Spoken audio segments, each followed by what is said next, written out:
I think this is the best way to play Maxx. So what are we doing? Taking advantage of a very powerful and broken card, Construct Nitro Mechanoid. So first of all, let's talk about why we would play Maxx over Dash. To me, Construct Nitro is the biggest thing pulling me into playing Maxx, as this card is very powerful, and you can do some really crazy, silly things with it that can end games on the spot. And if you aren't doing this, then you have to ask yourself, what are the selling points of Maxx over Dash? Where on the other side, Dash has a lot of selling points over Maxx. For one, you can just start the game with Tekla Pounder, you get access to Spark of Genius plus Tekla Core, and you have the Pistol Plan versus Fatigue decks. There's a lot of things that Dash does very good, and in fact, probably does better than Maxx does. I think just a straight up boost aggro plan, you just go with regular Arcane Rising Dash. So if we're not doing that, this is the only thing that makes you better than Dash. Which is ironic, because Dash is on the card. Really weird that this isn't a specialization, but whatever, I'm not going to question it.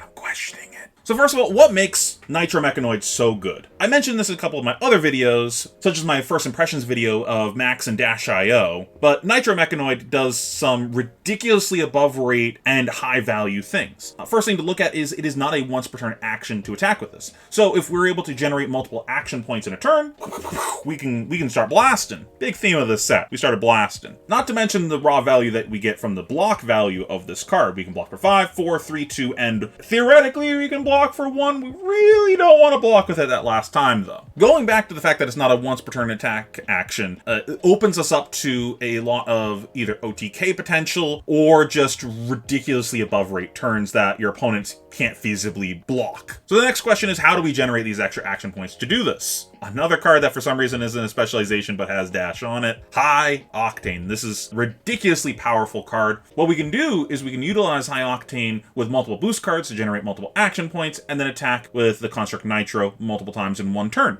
And you can OTK with this. In Magical Christmas Land, where your opponent's just like not pressuring you and you have infinite time to set up, you can play 2 High Octanes in the same turn and these stack. And then if you played 4 boost attacks in one turn, you can get in all 8 attacks with the Construct Nitro in one turn. Just that is 47 damage, not counting anything from the damage from your boost attacks. They're not surviving that. They're dead. Now, normally you're not going to go for something as crazy as that. You're going to go for something smaller, but even then, you come in with like a High Octane plus like 3-4 boost attacks. You're attacking 3 to 4 times for 6 with Construct Nitro. It's a lot of damage. You do that twice, they're guaranteed dead. Do it once, they might be dead because you already got chip damage in on them. Probably didn't need that much to cross the finish line if your opponent has been leaking damage over the course of the game. So the next question is, how do we actually do this? Because it's a pretty big requirement to play this card. We need 3 hyperdrivers in play plus a full suite of armor and our gun in play. To that end, we're playing only armor that stays on the battlefield, nothing with blade break or temper. It all stays there. We don't sack any of our armor for any of the effects. Hyper X3 and the base cogwork legs were a pretty nice upgrade to the deck. And then we're playing Tekla Plasma Pistol, which I'm gonna get to in a second because I know like a bajillion people are questioning that, being like, why this over Banksy or Hanabi Blaster? Spoiler alert, I hate Hanabi Blaster. I think that card is a trap. So generally what we're gonna be trying to do is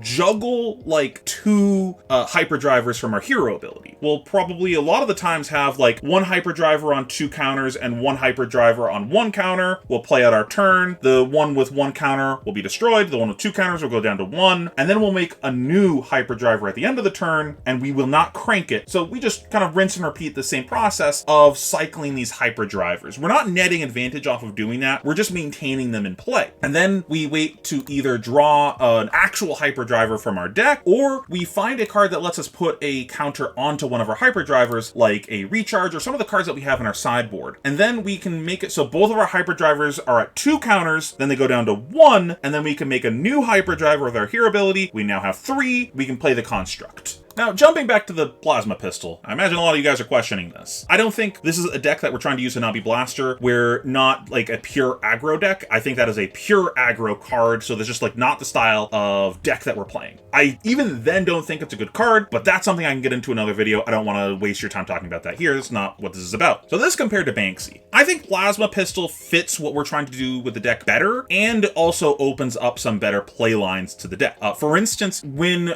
we draw a High Octane earlier than we have the mech suit out, we can still just play the High Octane for really good value because the plasma pistol is not a once per turn action. We can play High Octane, play a couple boost cards, and then shoot our pistol a couple times and just have a good turn. We're not pot committed to the Nitro. We're not like, oh my god, I can't play the game if I don't have this in play. We just play a normal game of Flesh and Blood. Otherwise, this is just very good value. The other thing is, I think this fits what the deck is trying to do a bit better, because if we're playing Banksy, we can only do that if we crank. Let's go back to that scenario we talked about earlier where we got the two hyperdrivers. One of them goes down to 0, the other one goes down to 1. We then make a new hyperdriver, and if we want to swing our weapon, we got to crank. So that's going to go down to 1 counter, and then we can swing Banksy, and if it hits, we get to go back up to 2. Why not just not do that and just not crank it? Like, I can just spend the resource on the plasma pistol, then make the hyperdriver, and I can just choose not to crank it. If I want to crank it and shoot my gun, I can still do that. That play is still available to me, but I don't have to do that. And what that allows me to do is have turns where it's like, I don't want to use my resources to make another hyperdriver, but I just like have this floating resource and an extra action point. I can just use it on my gun, shoot my gun, cash in my value there. The big thing to me though is just, I really don't want to be forced into cranking, because that feels like that's counterproductive to what the deck is trying to do. I want to keep my hyperdrivers as high on counters as possible so I can create the construct Nitro. If I'm cranking, it's not actually what I'm trying to do. I really don't like that it prices me into these weird play lines where if I want to use my weapon, I have to crank, and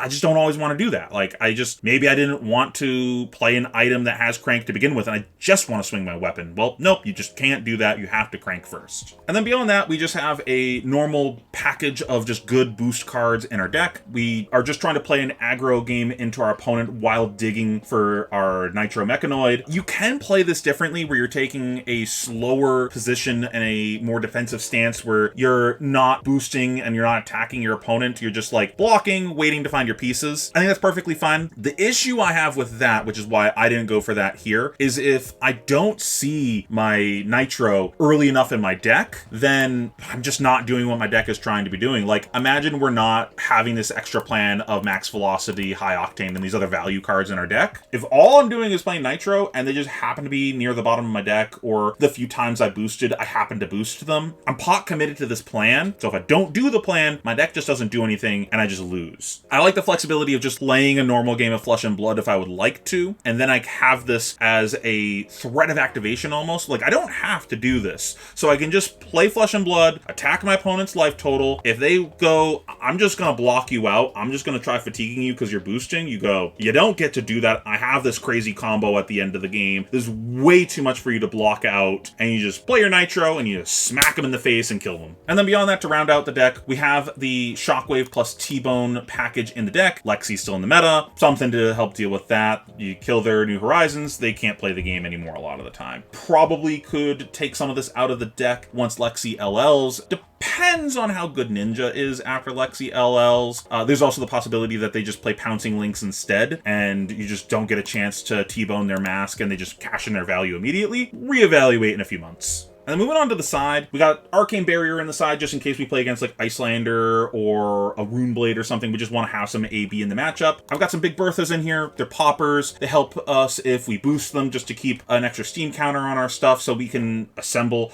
our Nitros sooner. When we get that, it means that we don't have to draw something like a recharge to do the thing. And then we have a couple interesting cards in here. First of all, Gas Up. This card is ridiculously above rate. It functionally can be like a 1 for 7. That's ridiculous. But you gotta have a hyperdriver and banish to get that extra value. And this can functionally be extra copies of recharge for that kind of game plan of get an extra thing into play so that way I have that third hyperdriver for making my construct. The question is, how do we get that in banish? The first thing would be like, oh, you just boost it. But we only have 3 in the main board, and it's actually a nombo with X3. If you banish it with boost, it's gonna go under X3, meaning you can't put them into play with Gas Up. So that doesn't work. But what does work is, well, if you randomly hit it with a Teklo Heart, not planning on doing that, what I'm doing, I'm combining it with Scrap Harvester. And this does both things that we want to do. Puts an extra counter on our hyperdriver. As you can see, it's a lot of focus. We're trying to get that extra counter on there so that way we can get the 2/2 into 1/1 and then play a new one. Extra ways to do that, great. But this also banishes a hyperdriver that we played earlier in the game. So like, let's say we just like play out a hyperdriver and we use it up. Well, we can banish it with a Scrap Harvester and then put it back into play with a Gas Up. Now, this might be the case where we don't actually want red gas ups, we might want blue instead. So that way we can pitch the blue and then second cycle it. Something to consider. The rate on it's so good, it's fine stacking a little bit of value in it being blue for it to fit your game plan better. Try that out yourself and see which works better for you. And then we have some extra hyperdrivers in a slower matchup where we just like have infinite time to set up, and just like boosting into their face isn't going to do anything. And then I have a plasma main line. Again, put some extra counters in our things. Let us do our core game plan of just get multiple of these into play. We don't have to worry about them sacking to themselves. Let me know what you guys think down below. If there's any cards that you think could work in here or anything that's been working out for yourself. If you want to see a more boost focused version of the deck, let me know and I can make that. Like I said earlier, I think Dash just does it better. But if you guys really want to see that, let me know and I can make a video on that. I don't want to try telling you guys, hey, this is a great deck list, you should go play it, if I don't believe that. I don't want to make that and then it's just like a poop soup deck. I don't even necessarily think that this is like a great meta pick right now. This is just, I think, the best way to play it right now. Like, if you're gonna play this deck, this is the way that you should be doing it. So I think it's just objectively wrong to play the other version of it when Dash is still in the format. If you want to see that, let me know and I can make that video. If you want to see more videos like this though, I'm doing one of these for all 3 of the new heroes. Make sure you subscribe, it helps support the channel. And I also have a Patreon for more dedicated guide content for helping you improve on the game. I'm working on making a guide right now on how to make matchup game plans. But that's it for the video. Thank you so much for watching. I appreciate you.